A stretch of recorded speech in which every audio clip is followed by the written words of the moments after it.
What's up, everybody? It's me, Therese, and I'm going to be talking about basically how companies or businesses, specifically gaming companies, fail or have been starting to really not do well. Um, I know it sounds maybe I don't have expertise or uh, understanding that people might not appreciate or whatever. But I went to business school for a little while and I studied business for a couple of years in college. Paid attention to businesses in and of themselves, and you know, tried to figure out what made them tick, what made them feel successful, what made it feel rewarding to be a part of, and what made it feel like um, there's something to this and there's a reason why it is successful. So for me personally, I think that specifically when we talk about like hero shooters like this game, like Marvel Rivals or Overwatch 2, one of the things that really makes these games not feel as successful in the long term is the changes or adjustments they make um, based on me. I take it as this point, um, the loudest people in the player base. So let's say, for example, the loudest people in player bases for people who play hero shooters or video games in general are usually the streamers, the people who have like large followings on Twitch, on YouTube, um, even sometimes on Twitter. Uh, like they'll feel a certain way about a certain character and like kind of push that same feeling to their followers without realizing how much influence they have over how those followers will react and or respond, and how much the those followers may be a part of the player base. And if they all start feeling emboldened to like share the same opinion, um, even if it doesn't stand on something that's reasonable, um, they'll push that same feeling on Twitter, on the personal pages of the games or the companies themselves. Whenever a change or an update comes out for a character, they'll scream at the top of their lungs about them being upset about it or them being like, uh, this person shouldn't have gotten this change or that change. And it's like I think companies have forgotten. This is where I'm going back to my original point. Companies have forgotten what like the original point of making video games was for entertainment. Of course, you can make a game to make money because you're a business, you're a company. That's a given. Like saying that out loud and explaining that isn't like a profound point. So, like anyone who would be like, "Well, you're supposed to make money," well, it's kind of obvious. We don't have to say that out loud because we all know that it's like saying the sky is blue before we start talking about the atmosphere. Like we get it. Um, but these companies, when they decide to listen to the loudest people in the room, the people who are like the quietest, the ones who are kind of just casually enjoying, the ones who are kind of the backbone, so to speak, or the foundation for it all for the companies, they start to lose interest because at this point you're no longer in it for fun. You're in it to um, keep the loudest people in the room happy because the loudest people in the room make the most fuss. They'll make the most noise. They'll interrupt as much as possible. But at the end of the day, let's use an example for like loudest people in the room being like a teacher in a classroom. Even though some of the loudest kids in the room might be making a bunch of noise and interrupting and uh, causing a scene and trying to have a conversation, whether it be productive or not, with the teacher, um, more often than not, their grades are not the best. More often than not, their obviously their behavior levels are not the best, um, and more often than not, they don't contribute to the overall discussion or the progression of knowledge in the classroom. So when the principal and any other administrators or people above the teacher kind of come in to do an analysis of how well the teacher is doing with how the class is growing, the loudest people in the class will be the ones to bring the class average down.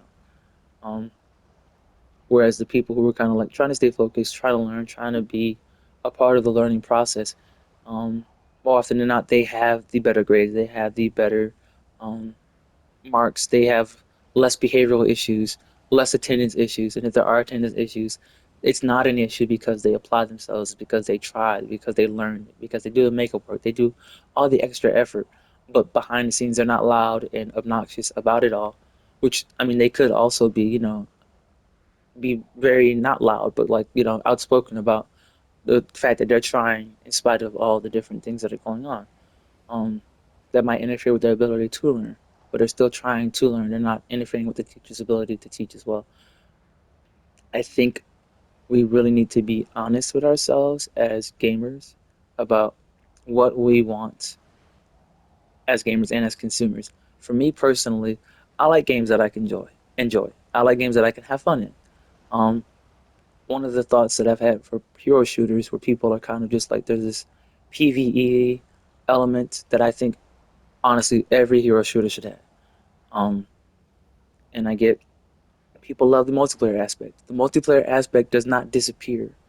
Let's say, for example, in this game, if we were doing a game mode where we can fight AI controlled enemies and receive decent rewards for it, and experience for our characters, like character progression and all that stuff, that'd be great. You're not losing any sense of like continuity. You're not Enemies. these people who play Perfect. against the bots, they're not subpar compared to people who play against actual people. So to reward them with the efforts of leveling up, so because your character can be like an agent or a rookie or um, uh, lord is the max level for your characters, like character level, so to speak, and you get that through doing damage if you're a DPS character like the character I'm playing, or if you're a strategist or a support character that keeps people alive and healthy, keeps their stats high, you get it through healing, um, keeping their health levels high. Excuse me, and getting KOs and assists and time played. That's a universal thing for all the characters. Time played will factor into how your character levels up, and if they reach Lord faster or not. But a game mode that would guarantee people who are casual, people who are in the classroom, not really saying much or like quiet and kind of just observing and trying their best to learn, or the casual gamers, so to speak, they would appreciate a game mode that is specifically like PVE, because it's something you can get in and relax. It's not high maintenance. It's not. You can adjust the difficulty if you want to. You can go to a normal one, a hard one, an easy one. Like stuff like that should exist in hero shooters. And I'm not talking about the practice versus AI, where it's like you don't get any rewards for it except XP, which is if they even give you that in some hero shooters. But I mean like story driven, campaign based. For example, Call of Duty is the biggest example of that. People I know people who personally buy Call of Duty games, not even for the multiplayer first. They buy it to play the campaign mode first, or zombies, which would also be a PVE slash campaign mode. If you can pick up on all the Easter eggs, all the secret um, uh, notes and storyline pieces that are happening in the background as you're surviving and trying to run away from zombies. Um, like you, that's still a PVE mode. That's the people are dedicated to Call of Duty to play the campaign mode before they even touch multiplayer. Um, so like for us to kind of dismiss it in hero shooter games, which hero shooter games came to be because of actual FPS shooters, um, or FPS shooters, that's redundant. But first person shooters, or third person shooters, like hero shooters became a thing because of those games first. So not having a PVE element is a missed opportunity. And this goes back to my point about companies not really trying to be um, like oriented toward their consumers or customers, or like not being skilled or good at succeeding or like failing. Eventually, after a while, they start to fail because they don't invest in that element. But comprehensively, or all in all, the what they need to invest in is consumers, not the loudest ones in the classroom, but the ones that are keeping the game afloat or keeping the company afloat, because there's X amount of people invested in this company's game, this company's website, this company's product. Like the moment you make a change to it and you see the numbers, because it's going to fluctuate regardless whenever you in hero shooters, the amount of people playing the game are going to adjust according to which characters are getting changed. But if you make a change to a character and your game loop almost gradually, and that fluctuation period where it goes up and down, it stays down. You need to analyze what it was you changed, um, and how that impacted your consumers or the people playing the game. Um, so, for example, like this character, Hella, um, her ultimate ability or her ability that's very powerful is she flies up in the sky and she shoots grenades out of the sky, at her targets. Um, she has, you see her health now is 250. I think she has 1,000 health in that mode while she's ulting. Um, so if you try to eliminate her while she's ulting, first of all, it's difficult because she's so powerful in that mode. She's of course stationary in the sky, but everybody's running and hiding because she does like 150 damage a shot. So like if you get hit twice as a person who has normal health, like a DPS or a support, um, or duelist in this game is what it's called, or a strategist in this game is what it's called for the support role, you're gone. You're deleted. Like you have to be. You're in the spawn for 10 seconds. So her ultimate, for I would think for the casual sake of consumers to be able to enjoy this game when playing against her, because she's already powerful outright. She can if she hits you 3 times in the head, like you're back at the spawn room for 10 seconds. Um, let's see. That's a character I can see right here. If I can get the headshot at this range. All right, that's 2 shots. Well, technically three, but two, three. Yeah, so Triple 3 shots. kill! You're back in the spawn room. With her, An opportunity for maybe combat. like 5 or 4 body shots, and you're back in the spawn room with her. Is she on the enemy side? 3, 4, 5. Yeah, 5. Okay, so if they made a change in this game, which I mean, it would passively help people feel like I can play this game if there's this character on the enemy side. When she gets eliminated, so to speak, or unalived while she's ulting, she doesn't actually go back to the spawn room. She falls to the ground and still has all 250 of her regular health after she lost her 1,000 while she was in the ult. For me, it's like a simple change, like allowing her to be defeated in her ult and being sent back to the spawn room if her health is like knocked down or she gets killed in her ult, send her back to the spawn room instead of her falling to the ground and resuming her regularly scheduled programming and unalive people with 5 shots. Like a change like that would really make a difference for a casual player. Um, and it's those little things that you know casual people in the background, the people that are in the classroom, not making noise but keeping their head down, staying focused and trying their best, that they'll appreciate. Might not say it out loud, will appreciate it. And I get it. There are people who are Free like the my sharks, the soul. people who like invest a lot of money into this game. Some of them might be the loudest people in the room. Some of them might be streamers or whatever. But um, streamers might have their wealth divided a bunch of other things in their games. And this is not a game where I it's like a want your gotcha game where soul. you can like invest in a currency, like buy a currency in this game and use that currency to buy loot chests that have random items in it. This is not one of those games. So the potential for making massive amounts of money only lies in people being able to buy the currency in this game that they may or may not be able to spend if they bought everything else already. So, I mean, when the battle pass comes out, you can still spend money to buy a currency and then change that currency into the battle pass currency. So it's like there's of course there's money to be made. There's money that can be made with the sharks that may have loud opinions. Um, but at the end of the day, when the Sharks move on to another game that's not this one, that's similar enough for them to feel like they no longer need this game, the Sharks they're gone. So the only people left are the casual players, if you've kept them around long enough, because you've given them a certain amount of respect and their dedication and their consistency. One thing I did notice about one of the changes they made a positive, especially specifically for this game, is that they in one of the little like not battle passes, but like a little um seasonal event that's like a battle pass. Um, you can gain XP in it to unlock outfits for characters. The last one we had, I think it was Magneto and like Storm. I think those are two characters that had an outfit. Um, you can only earn a certain amount of XP per day.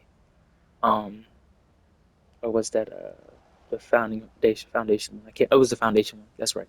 Um, it was the one with Mr. Fantastic and somebody else. But you can only earn a certain amount of XP per day. And this current one that's kind of like summer beachy themed with like bathing suits and stuff, they changed it so that you don't have a limit on the amount of XP you can earn per day. You just earn it if you play, which was very smart because it's like the casual gamers, the casual consumers. It'll keep people on your game because they're gonna play anyway. Um, you make changes that they agree with or that make the game feel fun and not too overwhelming because it's a character that's way too powerful and we're kind of tired of dealing with it. Um, Even though it may take skill to learn the character, um, once you learn a decent amount, get a decently skilled with that character, you can kind of like terrorize the lobby. It's kind of like that with Spider-Man on people for people who are casual gamers, people who aren't like high ranked or super skilled or trying their hardest and sweating their backs off and like leaving like their the seat they're sitting in covered in sweat. Like people who just want to play the game to just like have an experience of a multiplayer experience. Um, they're not tryhards. Um that people like them are probably going to be terrorized by Spider-Man. He can almost make it back to the spawn room in 5 seconds.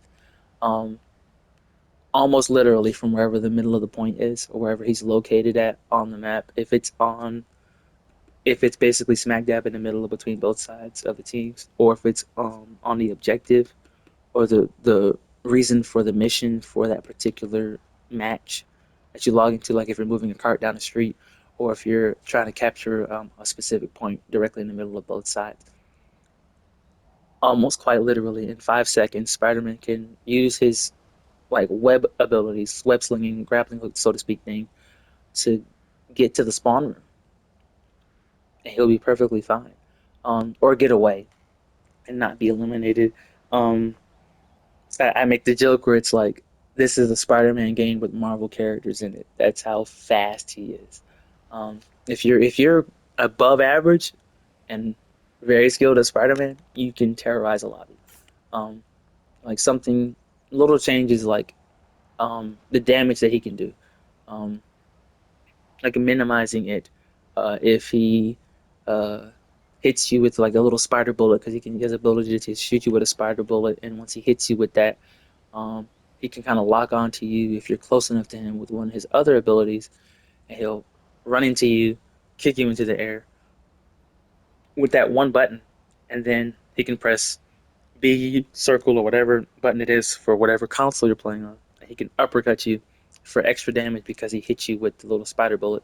Um, if he's hit you with two or three spider bullets, depending on how low your health is, or if somebody else has already been hitting you with attacks or bullets or whatever in the middle of a fight, um, he can he can send you back to the spawn room for 10 seconds.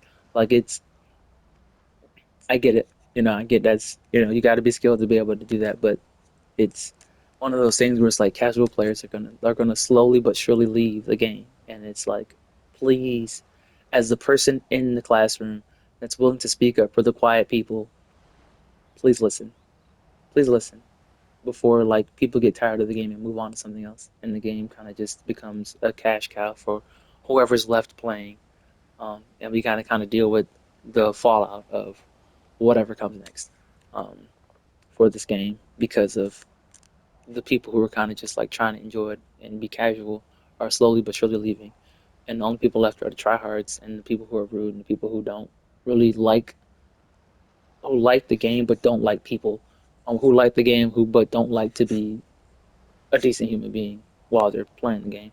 Like, of course, it goes without saying people are going to be mean, people are going to be rude, but it's like if this is a company and or business, you don't want customers cussing each other out in front of other customers.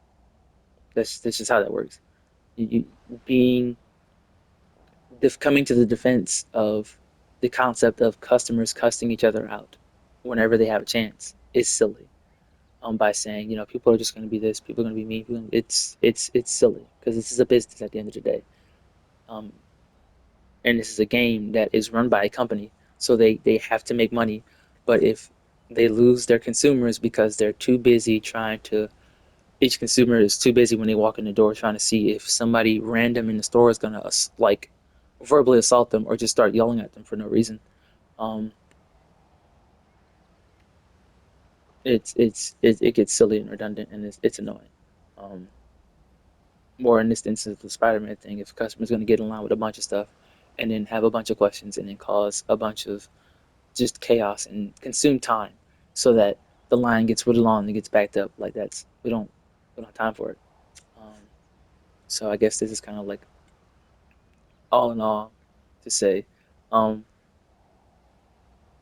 companies can fail if they choose not to invest in the things like PVE, um, building characters that are um, fun to play, and making a fun game too. That's three. But making characters that are fun to play and don't feel overwhelming to fight against. And four, putting mechanics in the game or things or systems or things in the game, interactables or uh, things that just kind of happen in the background casually, um, that make it feel like it's doable. It's not too overwhelming. It's not too crazy. It's not too uh, like you don't have to be so invested in playing the game, like mechanically or mentally, or your mind isn't like super focused. You can be casually focused and enjoy the game.